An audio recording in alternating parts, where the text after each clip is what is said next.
This business about a conspiracy amongst the GOP elites to disenfranchise millions of voters, to betray them, to betray the principles of the party, the traditions, the values, and betray the nominee is just about, I would think, as much as most people can stomach in this country. Is the Republican Party first trying to commit suicide in the person of the leadership of Paul Ryan in particular?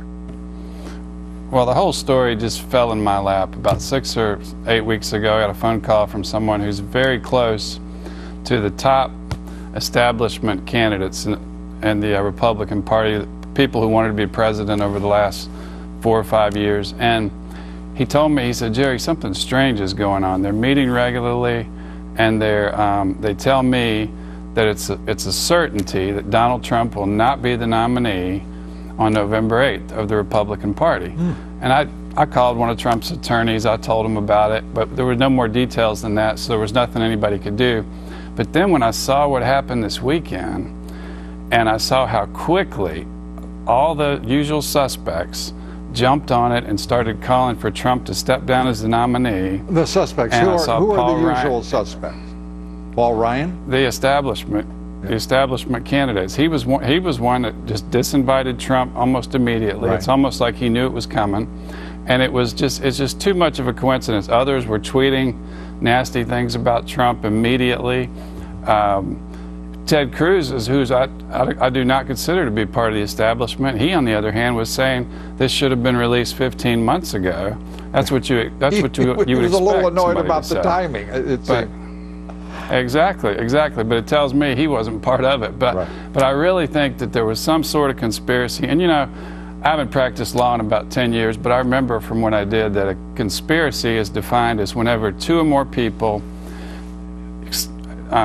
engage in a scheme to harm a third person. The harm doesn't have to be illegal. Right. And so I've gone to the proper authorities with what I was told, and hopefully, you know, it's probably too late to prosecute anybody, but I think what they've can you share names here with us about who was making these statements? I wish I could. The person who called me said he couldn't reveal his identity, and so I can't. But it was just you know, it's not only despicable. I think it maybe rises to the level of criminal behavior.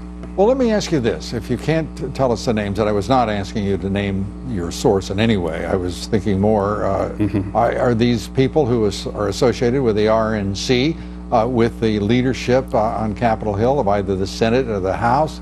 How high does it rise? Very high, but not necessarily the people you just mentioned. I think it's people who were candidates at some point in the last year or 4 years or 5 years, and so it's very high level. Let me ask it this way: one of the people involved in this this scandal was a guy by the name of Billy Bush, who is a cousin of George W. and Jeb Bush. Is it a coincidence that there would be a Bush involved in the cast of names? There's too many strange coincidences in this whole episode that happened this weekend, in my view, and it may be nothing to it, but it did fall in my lap, and I did tell the WABC radio about it the night at midnight after the debate the other night.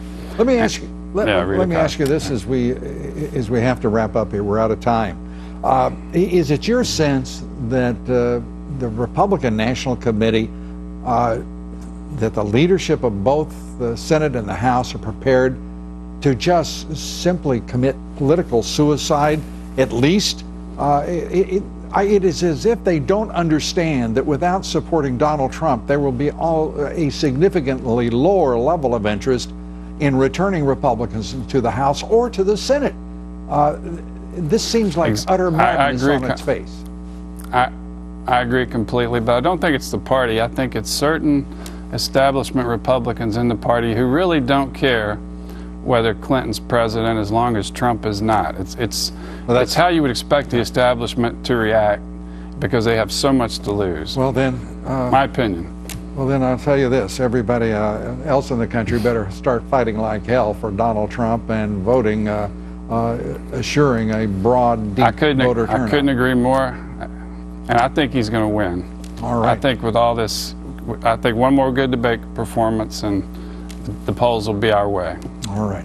Jerry Falwell, Jr., always good to talk with you. We appreciate it. Thanks so much. Thank you, Lou. Thanks so much.